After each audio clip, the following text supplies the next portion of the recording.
Hey y'all, welcome back to Dots and Beyond. My name is Beth. Today we're going to go ahead and set up my son's bullet journal for August with a really simple Perseid's Meteor Shower theme. So let's go ahead and get started. We're going to do this theme in completely black and white, totally monochromatic, a little bit of gray here and there, and I am starting off by just coloring the bottom of this cover page so that we can have a little bit of a ground area where somebody is gazing at the stars. I am using a post-it note just so I can go all the way to the edge while protecting the pages underneath as well as my desktop. And then I'm just going to sketch in the outline of this little dude and his telescope looking up at the sky. I know my hand is totally blocking this, but you're going to see him here in just a second. It is a very simple outline. And then for our meteor shower itself, I am using the natural diagonal lines that you can create on the page just with a ruler and 3 different size pigmamicrons. One's a 0.8, one's a 0.03, and one's a 0.005, just to give a little dimension to the stars that are falling from the sky. So with the 0.08, I'm going to create some larger stars, then we'll have some medium-sized stars, and then we'll have some smaller stars. And for the stars themselves, I'm just making these little diamonds. Now the Perseid's meteor shower is named as such because it appears to originate from the constellation of Perseus, and so I did on this cover page go ahead and also put in the constellation of Perseus in the top right corner. And then using the dot grid as my guide, I'm creating some diagonal lines to make it look like we have a meteor shower falling from the sky. Because I wanted to keep this set up super quick and easy, I'm using my natural cursive for all of the font work in this. I do like to sneak in a quote on Kenny's pages, and on this one I did sort of a tongue-in-cheek family fun quote, and that is, "Only shooting stars break the mold," which is a lyric from All Star by Smash Mouth, which has kind of always been a family fun song. It's just, we love it. It's just one of those silly songs that we all love. And that's it, y'all. That is our super simple setup with the Perseid's meteor shower for August for Kenny. He's had a little bit of analysis paralysis and trying to decide what he wants his themes to be. So when we figured out that the Perseid's meteor shower peaks in August, that's the theme we landed on, and honestly it didn't give me much time to come up with a setup. I had a day or two before August started. Managed to get it filmed before August started, but I obviously haven't gotten the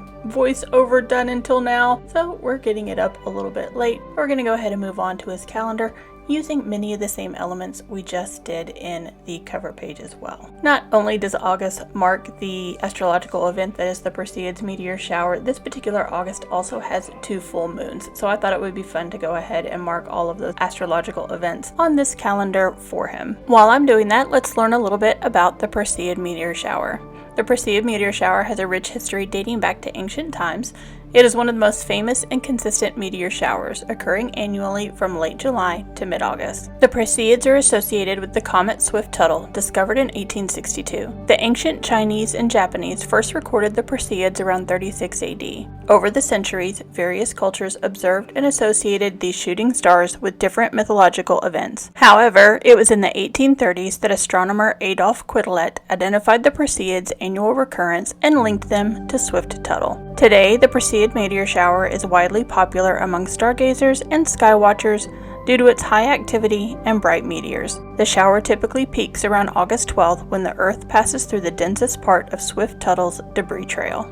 If weather conditions are favorable and light pollution is minimal, you should be able to observe this impressive display in or around August 12th as usual. And there is our completed calendar for August 2023 with our moon phases as well as both of those unique full moons for the month of August and marking where the Perseid meteor shower will peak on the 12th. And our shooting stars were created with the same method with 3 different sizes, small, medium, and large, and just the rulered lines. Moving on to our next spread, and here on the left I'm going to do just a general notes page that Kenny likes to have open for anything he might want to jot down during the month. And then August, of course, is one of those months that gives us a weird 5th week. Kenny does keep 1 week per page, not spread, 1 week per page in his notebook. So I have this odd page out where I need to fit in a 5th week, and this is where we're going to put it. For a couple of months now on his weeklies, we've had daily headers as well as a rolling weekly task list. For August, we're just going to go back to having a box for each day that he can jot down what he needs to get done. And of course, the notes page is super simple. I'm framing it out with some simple stars and just connecting them with a hand-drawn line, not even using the ruler on those. I'll add a couple of more items of interest to his other weekly pages, but for this page, we're just gonna draw in the shooting stars. That's all I'm gonna put in. Like I said, I only had a day or two to get this concept off the ground, into the notebook sketched, and then filmed in order to get it back to Kenny so he could actually use it for August. And so it's super simple. This is what we have to go with. And sometimes even in your artistic style journal, you just need a quick and easy setup. And now let me tell you, I only had an hour of footage for this one. It did take me a little bit longer on the sketching side, but even then it didn't take that long at all. Graphically, the most important piece of this was to make sure that those diagonal lines were all on the same angle. It's a little difficult to see over the crease of the book sometimes whether that is actually the correct angle. I got most of them pretty close, but that's where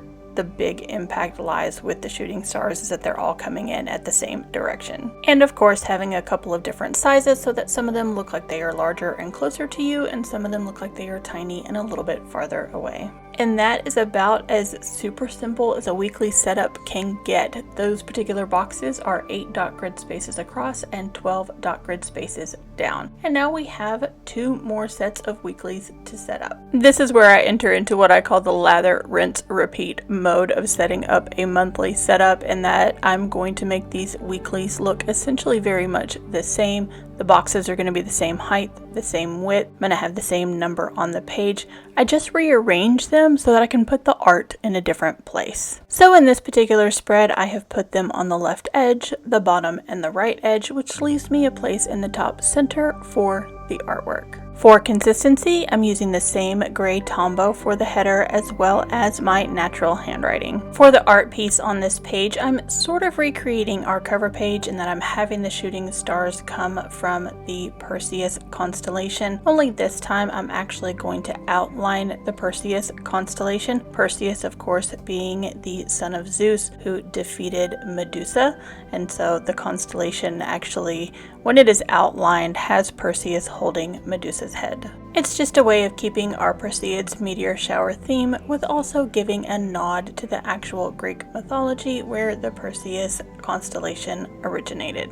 And that will be it for our spreads highlighting weeks 33 and 34. Again, keeping it super simple this particular month. We are going to lather, rinse, repeat one more time. Essentially, I'm just going to flip-flop my spread from the top to the bottom. So this time I'm leaving space in the bottom middle for me to do some artwork. Busting out that post-it note one more time so that I can draw some people who are sitting on a hillside gazing at the stars. Otherwise, my headers are the same, my handwriting is the same. This is also one of those things that keeps your bullet journal consistent through the course of the month and makes it look cohesive, even if we are shooting for something super simple. These people shapes are essentially blobs with heads. I did do a quick Google search for silhouettes of people looking at the stars, and this is kind of what came up that I was able to quickly copy. It's just another example that the art in your bullet journal, if you do want to put art in your bullet journal, can be impactful without being detailed or hard to do.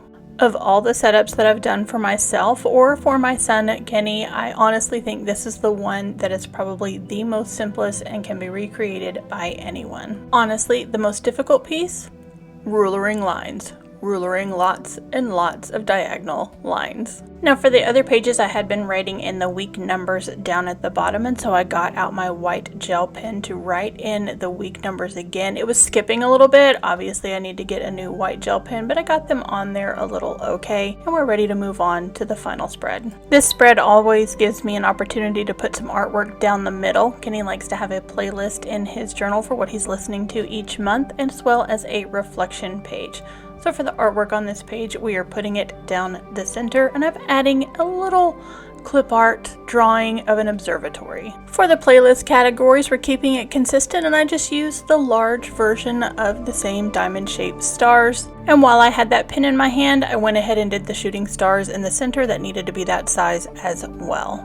Then picking up the medium-sized pen, I went ahead and did my medium-sized stars as well as outlined our little observatory. Again, this was just a little Google search for observatory line art that returned this little observatory that I could go ahead and sketch onto the page. I'm also going to use this pen for the headers for Kenny's reflection area. And then I decided I needed a teeny tiny star next to each one of these playlist areas to indicate the larger star is for the song and the smaller star is for the artist's name. I also made the ellipses on these headers some tiny little stars. You know, just that extra little touch. And then all I need is a few finishing touches. We gotta add in some lines for our small shooting stars. I decided I needed to highlight an area here on the playlist as well as color in where the observatory telescope is sticking out. And that's it. That is our setup for August 2023 in Kenny's journal. We are gonna flip back to the beginning and recap this Perseid Meteor Shower theme. Now, as I stated before, Kenny's been having a little bit of analysis paralysis and picking themes for his journal here in the back half of 2023. Those of you who've been following along since January know that his journal has had some mystical, magical elements every single month. So tell us down in the comments, do you have any ideas for what we could put in his journal for September through December as themes for 2023? I think we could sure use some inspiration. And that is it for Kenny's August 2023 setup. Thank you guys so much for watching and following along with this particular journal.